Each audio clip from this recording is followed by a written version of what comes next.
Hello everyone. जो भी घूमने के बहुत शौकीन हैं उनके लिए ये वीडियो एक्चुअली आप लोग बहुत सारे ऐसे हैं जो लॉकडाउन के बाद ऐसा लगता होगा कि पूरा दुनिया एक्सप्लोर कर लेंगे। बहुत सारे ऐसे हैं, उनमें एक मैं भी हूं। तो और उसमें भी आजकल कैंपिंग का जो दौर है वो चल रहा है, एकदम ट्रेंड में है कैंपिंग करना। कहीं पे गए, अपना टेंट लगा दिया और रुक गए।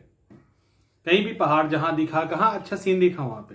लेकिन कैंपिंग करना आसान नहीं है। अगर आप कैंप अपना लगा रहे हैं, बहुत सारी चीजों का ध्यान रखना जरूरी है, नहीं तो ये मजा सजा में बदल सकता है। आज इसी वीडियो में बात करेंगे। एक्चुअली मैंने भी बहुत सारी जगह को घूमा है, बट मैंने कैंपिंग अभी तक नहीं की है, ठीक है। क्योंकि क्योंकि कैंपिंग करना हमेशा से रोमांचक दिखता है, हमेशा नहीं होता।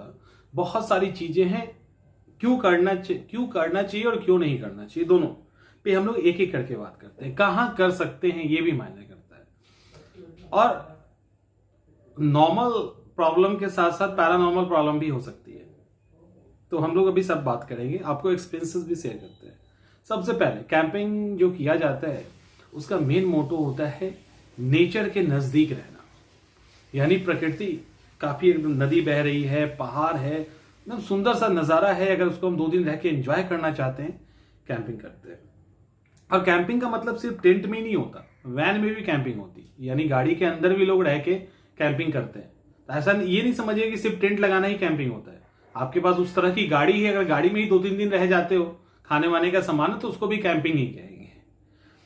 अब रहते हैं, दूसरा होता है होटल का खर्चा बचाना।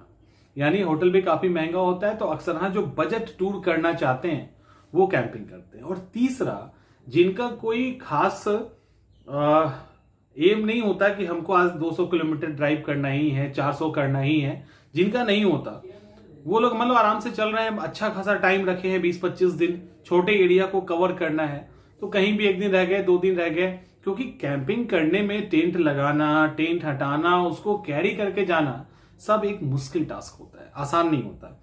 अक्सर हाँ लोग कैंपिंग करने जो जाते हैं ना, वो ये सोच के जाते हैं कि डेली कैंप करेंगे। लेकिन ये एक फैक्ट है, हकीकत है कि 10% ही कैंपिंग करते हैं।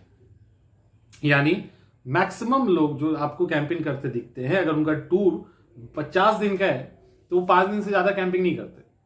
वो कहीं ना कहीं रुक ही जाएंगे, क्योंकि मजबूरी है ना।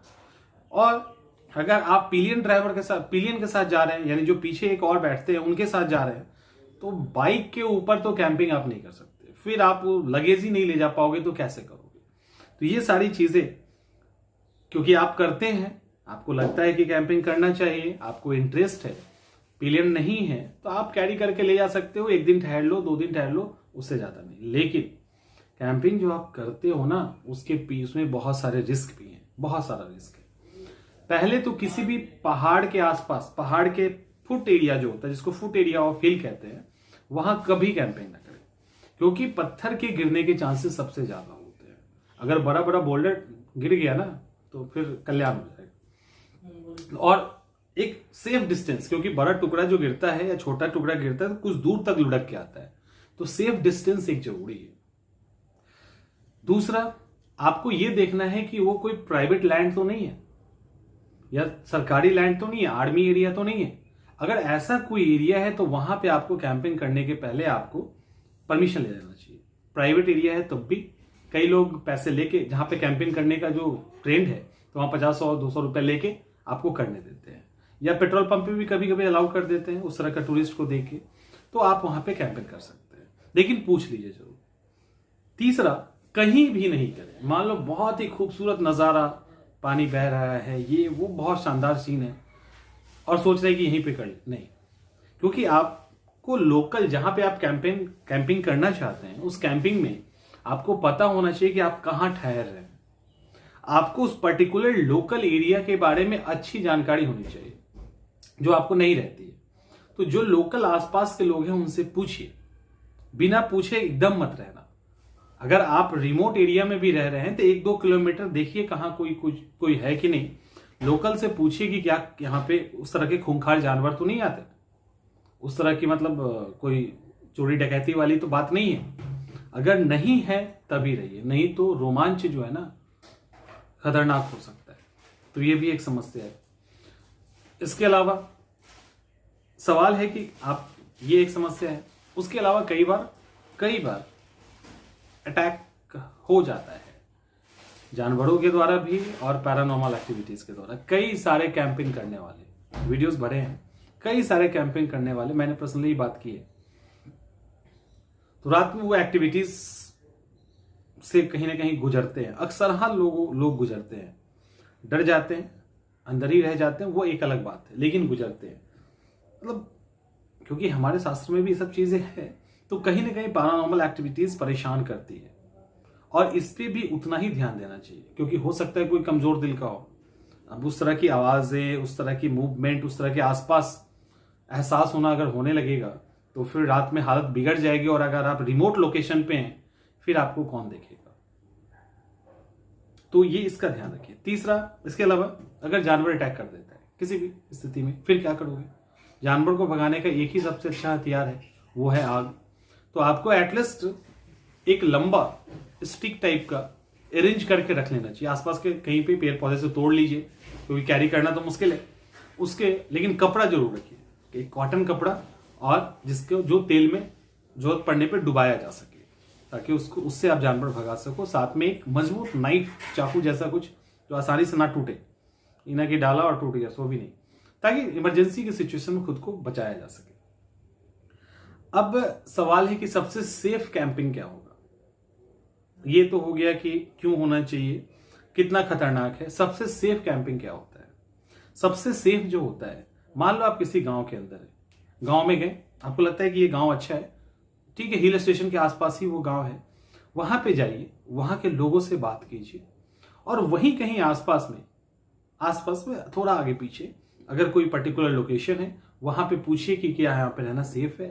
तो उस आसपास लोकेलिटी के अंदर अगर आप रहोगे ना, तो वो लोग भी बहुत कोऑपरेट करते हैं, जो लोग हैं वो भी बहुत कोऑपरेट करते हैं, और आप बहुत इजीली वहां कैंपेन कर सकते हो और सेफ रहेंगे।